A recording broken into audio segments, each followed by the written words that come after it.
रखा गया था जो जामिया और लाल मस्जिद से बरामद हुआ, जिसमें rocket launcher, rocket, AK-47 rifle समेत मुख्तलिफ राइफल्स, मशीन गन्स, TT पिस्तौल, एंटी टैंक और एंटी पर्सनल माइन, दस्ती बम, पेट्रोल बम और धमाका खेज मवाद शामिल था, जबकि जिहादी लिटरेचर और CDs भी बरामद हुई।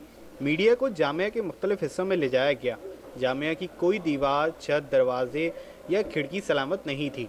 दीवारों पर गोलियों के हज़ारों निशानात थे, जबकि कई कमरों की दीवारें आग और धुएं से स्याह थीं। जामिया के मुख्तलिफ हिस्सों में खारदार तारें बिछाई गई थीं और मीडिया को उन्हें अबूर करने की इजाज़त नहीं थी। मीडिया के नुमाइंदों को दार सैयदा रुकैया से इस तहखाने में भी ले जाया गया, जहां से ISPR के मुताबिक मौलाना रशीद गाजी की लाश निकाली गई। इस तहखाने में 2 बड़े हॉल और 2 छोटे कमरे थे, जिनकी दीवारें स्याह पड़ चुकी थीं, जबकि दीवारों में शगाफ भी पड़े हुए थे। DG ISPR के मुताबिक अब्दुल रशीद गाजी की मैयत निकालते वक्त इस तहखाने से 3 मजीद लाशें भी निकाली गई थीं, लेकिन उनकी शनाख्त नहीं हो सकी है। मीडिया को दार सैयदा ज़ैनब से तहखाने की जानिब जाने नहीं दिया गया। जामिया की बाज़ क्लासों में तालिबात का सामान बिखरा हुआ था, जिसमें उनकी कॉपियाँ और किताबें भी शामिल थीं, जबकि अक्सर क्लासों में सामान समेटकर कमरे में एक जानिब डाल दिया गया था और उस पर कपड़ा पड़ा हुआ था।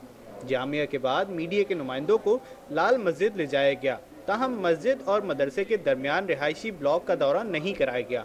लाल मस्जिद समेत जामिया हिफ्सा की छत और बालकोनियों में मोर्चे बने हुए थे, जिनके बारे में मीडिया को बताया गया कि यहाँ से सिक्योरिटी फोर्सेस पर फायरिंग की गई। लाल मस्जिद की दीवारें भी गोलियों से छलनी थीं, जबकि अंदरूनी हिस्सा भी स्याह पड़ा हुआ था।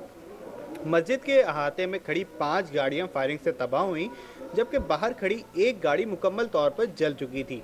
DG ISPR ने मीडिया को ब्रीफिंग के दौरान बताया कि जामिया से सिर्फ 75 लाशें मिली हैं, जो सिर्फ मर्दों की थी और उन्हें सिविल इंतज़ामिया के हवाले कर दिया गया था। ऑपरेशन के दौरान इस्तेमाल किए गए एम्यूनेशन की तफसीलात बताने से उन्होंने इनकार कर दिया, जबकि किसी गैर मुल्की या कलअदम जिहादी तंजीम के रुकन की मौजूदगी के हवाले से उन्होंने कहा कि